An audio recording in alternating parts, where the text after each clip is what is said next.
podcast 3 minutes pour entreprendre. Je suis Émilie Attard, je suis formatrice consultante en création et développement d'entreprises et j'ai fondé la communauté des entrepreneurs, une plateforme digitale qui accompagne les entrepreneurs dans la création et le développement de leur entreprise.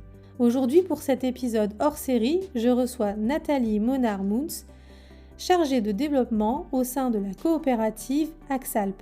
Bonjour Nathalie. Bonjour Émilie.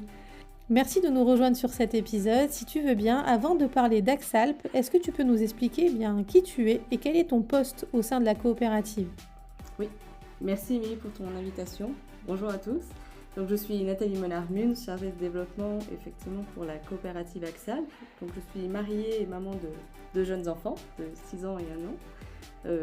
Donc mon rôle est d'accueillir les futurs entrepreneurs, les intégrer au sein d'Axalp, faire le lien entre les entrepreneurs et l'équipe des permanents pour répondre à leurs demandes. Je m'occupe de la communication interne et externe, donc les réseaux sociaux, site internet, et je gère également les services annexes tels que la domiciliation et la location d'espaces de travail. Merci Nathalie pour cette introduction. Alors, est-ce que tu peux nous raconter l'histoire de Axalp ? Donc Axalp a été fondé en 2000 pour faciliter la vie des entrepreneurs. Donc on est installé aujourd'hui au cœur d'Annecy, dans le centre d'affaires de la Tria. À forme coopérative, le groupe s'est développé pour répondre de mieux en mieux aux besoins des entrepreneurs. Axalp facilite la vie des entrepreneurs en leur proposant des services mutualisés. On se veut donc à taille humaine et aujourd'hui on compte 50 entrepreneurs. Si tu devais définir le thème de coopérative d'entrepreneurs, tu expliquerais ça comment ? Alors la coopérative d'entrepreneurs permet de créer son activité avec l'appui d'une structure juridique déjà existante. Donc en d'autres termes, c'est entreprendre en toute simplicité et en toute sécurité. Donc ça veut dire que je crée mon activité commerciale, mais que je ne crée pas une structure juridique, c'est ça ? Exactement. Je suis rattachée à la structure juridique de la coopérative. Oui. Et comment tu différencies une coopérative d'une couveuse d'entreprise ? Alors que la couveuse propose un CAP, donc un contrat d'appui au projet d'entreprise, la coopérative d'entrepreneurs propose également ce CAP, mais va permettre à l'entrepreneur d'évoluer au sein de la coopérative et donc d'avoir le statut d'entrepreneur salarié. D'accord. Parce que le CAP, il est limité dans le temps. Ok. Alors, on revient sur Axalp, qui a été fondée en 2000 et qui aujourd'hui est implantée à Annecy. C'est une coopérative qui rayonne que sur Annecy, sur la Haute-Savoie ? Alors la coopérative est implantée effectivement sur Annecy. On a 30% de nos entrepreneurs qui sont sur le bassin annécien, 30% des autres entrepreneurs qui sont sur le reste de la Haute-Savoie, 30% sur le reste d'Auvergne-Rhône-Alpes et enfin on en a quelques-uns qui sont aussi sur Paris, Occitanie. Donc on est sur toute la France, on n'a pas de limite géographique. D'accord. Alors quelles sont les offres que va proposer Axalp ? Est-ce qu'il y a des offres qui s'adaptent finalement à différentes activités ou à différentes maturités du projet ? Alors Axalp, propose une palette d'offres à chaque fois qui vont être adaptées aux besoins de l'entrepreneur. On démarre avec l'offre mission, qui est notre offre de portage salarial, qui est une activité réglementée depuis 2015. Elle est réservée aux activités intellectuelles, comme par exemple le conseil, la formation, l'audit. Ensuite, on va avoir d'autres offres, à savoir l'offre Welcome, qui est, elle, idéale pour démarrer une activité. Elle permet de tester son projet en grandeur nature sans les contraintes de la création d'entreprise. Vous lancez votre activité par le biais d'une signature d'un CAP, le contrat d'appui au projet d'entreprise. Ce CAP est cumulable avec les allocations chômage, pour information. Et l'entrepreneur dispose du numéro de SIRET de notre structure, d'une assurance professionnelle et du support administratif et comptable. On va faire la gestion de la TVA, s'occuper du suivi des règlements clients avec l'envoi des factures, les encaissements, les relances clients, le remboursement des frais professionnels. Et nous mettons aussi également à disposition des modèles de devis, contrats, conventions qui ont été validés par un juriste. Finalement, c'est une offre un peu parfaite quand on veut créer son projet d'entreprise. Il y a des inconvénients, il y a beaucoup d'avantages, ça on a noté, mais est-ce que toi tu notes des petites choses qui peuvent freiner à l'entrée et des freins que tu peux très très largement lever quand tu intègres une nouvelle entreprise au sein d'Axalp ?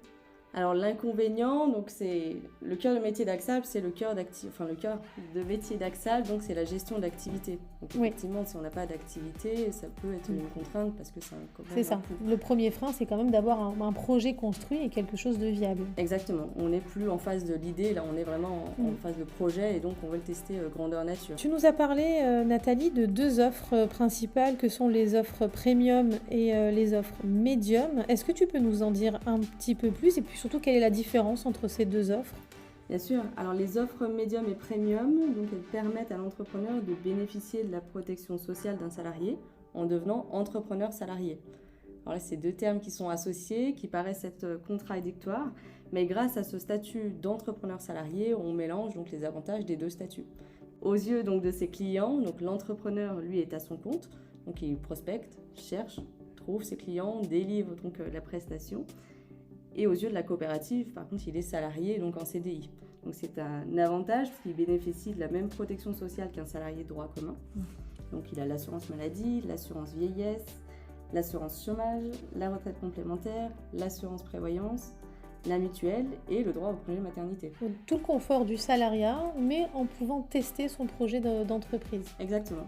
Et développer son activité commerciale. Oui. Et donc tous les mois, l'entrepreneur va percevoir son salaire et donc il reçoit aussi un bulletin de salaire. Donc c'est important à prendre en considération. Donc on peut être à son compte tout en étant protégé, sécuriser sa famille et puis pouvoir poursuivre aussi ses projets personnels. Alors on précise bien sûr que le bulletin de salaire est en référence au chiffre d'affaires qui est généré bien sûr par l'activité. Bien sûr. C'est ce qui détermine le salaire de l'entrepreneur au sein d'Axalp. Oui. Et du coup, comme tu le disais tout à l'heure en introduction, quand on est demandeur d'emploi et qu'on perçoit une allocation de retour à l'emploi, est-ce que c'est compatible cette situation-là avec l'adhésion à Axa-Alp ? Alors oui, donc quand on signe ce qu'on appelle le contrat, le CAP, c'est effectivement compatible dans la mesure où l'entrepreneur est en phase de test. Donc là, il est entrepreneur accompagné, il continue de percevoir ses allocations chômage. Et ensuite, donc, à lui de choisir s'il veut se verser une rémunération ou non, selon là, le niveau de son activité. Mais en tout cas, c'est bien cumulable. Ensuite, il y a un recalcul des allocations chômage. Ok.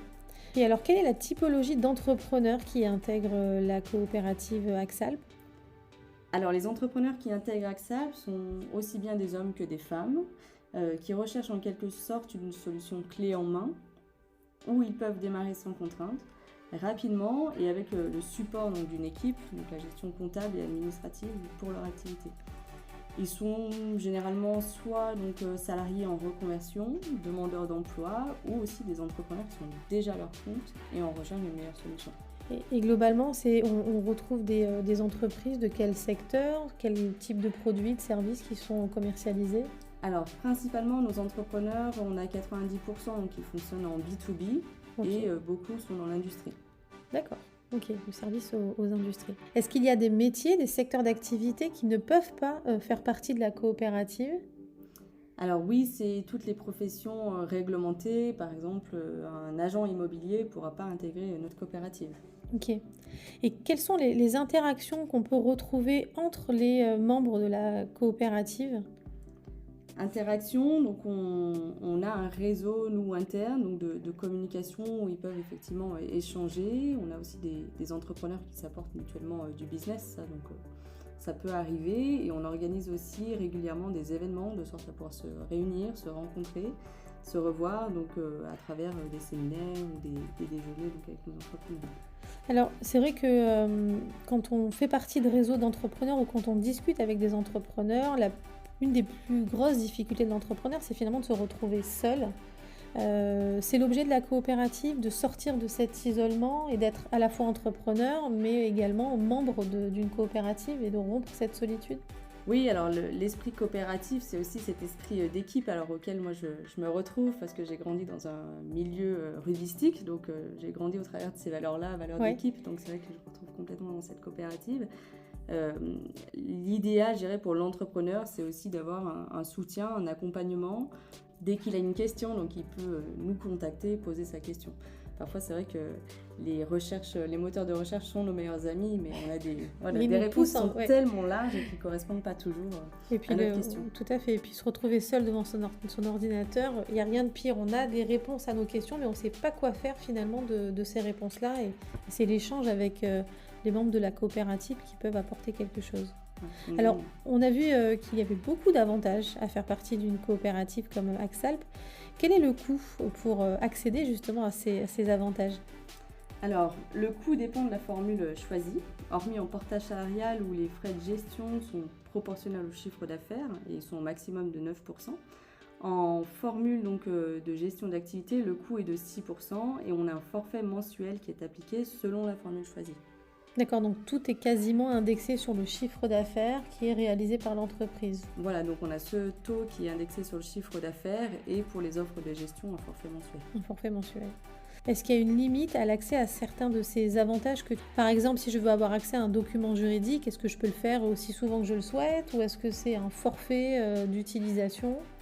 Alors l'accès par exemple aux documents juridiques, non, là c'est inclus en tout cas dans l'accompagnement et dans le forfait donc mensuel qui est versé. Alors, si je garde, on l'a un petit peu abordé tout à l'heure, si je garde mon emploi salarié, quel est l'intérêt pour moi d'intégrer une coopérative en étant salarié? Parce que du coup, je vais me retrouver avec 2 emplois, 2 bulletins de salaire. Alors en étant salarié, c'est effectivement complexe de lancer son activité parce que ça demande aussi du temps et de l'énergie. Donc Axalp, le fait qu'on utilise déjà la structure juridique d'Axalp, on va gagner du temps et puis de l'énergie parce qu'on n'a pas besoin de se poser la question des démarches administratives à réaliser. Le salarié donc, peut démarrer son activité en parallèle donc, de son emploi. On peut commencer par un CAP, donc, où là c'est le contrat d'appui au projet d'entreprise. Et ensuite, une fois que son activité se développe suffisamment, là il peut passer entrepreneur salarié au sein de la coopérative et donc il retrouve après sa protection sociale qu'il a. Ok. Est-ce que c'est rapide d'intégrer la coopérative? Parce que ce qui freine les entrepreneurs aujourd'hui, en tout cas beaucoup d'entrepreneurs, c'est toute la démarche administrative de la création d'entreprise. Alors j'ose espérer que quand on intègre une coopérative, c'est rapide, on va directement à l'essentiel et du coup on peut démarrer une activité rapidement. Oui, c'est tout à fait ça. Donc, du fait que la structure juridique existe déjà, nos outils existent aussi, donc on démarre rapidement. Si demain il y a un besoin de facturer donc, un client, moi, des réceptions de tous les éléments de l'entrepreneur, je peux l'intégrer. Donc, c'est-à-dire qu'en moins de 24 heures, on est à son compte. Donc, un entrepreneur qui est en phase d'étude de marché parce qu'il veut lancer son projet et qui est face à une opportunité commerciale, il peut ne pas rater cette opportunité en se disant j'intègre la coopérative et d'ici quelques jours, je peux répondre à cette opportunité-là. Oui, complètement. Combien de temps, en règle générale, quelle est la durée moyenne de l'activité d'une entreprise au sein d'Axalp? Alors, les entrepreneurs donc, au sein d'Axalp ont une ancienneté moyenne de 5 ans donc, pour ceux qui sont en formule médium et un peu plus de 10 ans en moyenne donc, pour ceux qui sont en formule premium. Donc là, c'est les deux formules d'entrepreneurs salariés. Donc, on a une belle ancienneté. Aujourd'hui, le premium, on est pour le plus jeune à 1 mois d'ancienneté et ça va donc jusqu'à 21 ans. Certains on les met à la retraite. Donc effectivement, c'est un statut qui peut être tout à fait durable. On n'est pas obligé de sortir de la coopérative. Non, complètement. Seul le CAP, lui, a une limite dans le temps où là, il est possible d'être en CAP pendant 36 mois maximum. Et ensuite, on peut basculer en tant qu'entrepreneur salarié une fois que l'activité est développée. Alors, du coup, qu'est-ce qui pousserait, j'ai envie de dire, un entrepreneur à sortir de la coopérative ? Sortir de la coopérative parce que tout simplement il reste déjà libre, donc à la fin de son CAP il peut très bien choisir de créer son entreprise ou alors finalement ça lui convient pas et donc redevenir salarié aussi. Oui, c'est plus le mode de fonctionnement ou la viabilité du projet qui fait qu'on a envie de sortir de la coopérative. Exactement. En dehors du contrat CAP et de la possibilité d'être salarié finalement de la coopérative pour développer son activité, est-ce qu'il y a d'autres services que vous proposez alors à la fois pour les personnes qui sont au sein de la coopérative ou pour des personnes qui ne font pas partie de la coopérative mais qui auraient besoin de services additionnels à leur activité? Donc oui, Axalp propose plusieurs services aussi ouverts aux extérieurs. Donc on a l'espace de coworking donc dans nos bureaux qui sont situés en plein centre d'Annecy et on propose aussi la domiciliation d'entreprise. Est-ce que tu peux nous expliquer un peu le concept de la domiciliation d'entreprise ? La domiciliation d'entreprise, donc elle permet d'obtenir une adresse donc pour pouvoir créer sa société, donc pour ceux qui sont extérieurs, en tout cas d'Axalp. Ça peut être soit pour aussi augmenter la visibilité de son entreprise ou pour préserver aussi son adresse personnelle. Ou encore, si on est susceptible de déménager dans les années à venir, éviter tous les... Pour garder une stabilité, effectivement, de l'activité. Oui. C'est ça, la stabilité administrative de l'entreprise, c'est un point très très important. Nathalie, en introduction de l'épisode du podcast, tu nous as expliqué que ton poste était aussi basé sur la communication interne au sein de Axa. Est-ce que tu peux nous en dire un petit peu plus ? Oui, alors la communication interne, effectivement, au sein d'Axa, alors j'ai l'avantage, je dirais, d'être aussi en charge du site internet, ce qui me permet de connaître assez bien l'activité de chaque entrepreneur et pouvoir faire le lien entre eux. Quand il y a un entrepreneur qui a un besoin particulier, je peux le rediriger vers un autre entrepreneur ou alors aussi solliciter les autres entrepreneurs en ligne. Donc on a notre messagerie instantanée où tout le monde en tout cas a cet accès et donc on peut solliciter les uns les autres. Est-ce que tu dirais que la coopérative apporte une visibilité pour l'activité de l'entrepreneur ? La coopérative apporte, une visibilité du fait d'utiliser une structure déjà existante. Donc ça apporte forcément plus de visibilité. Est-ce qu'il y a des actions qui sont mises en place, par exemple à travers le site internet, pour présenter en fait les membres de la coopérative, pour les mettre en avant et peut-être être un peu porteur d'affaires avec le monde extérieur ? Alors oui, notre site internet, on a un annuaire, donc l'annuaire de nos entrepreneurs, ce sont nos Axalpiens, et ils ont chacun une fiche entrepreneur où là on va détailler donc, toutes leurs compétences et également toutes les coordonnées pour les prospects ou futurs clients.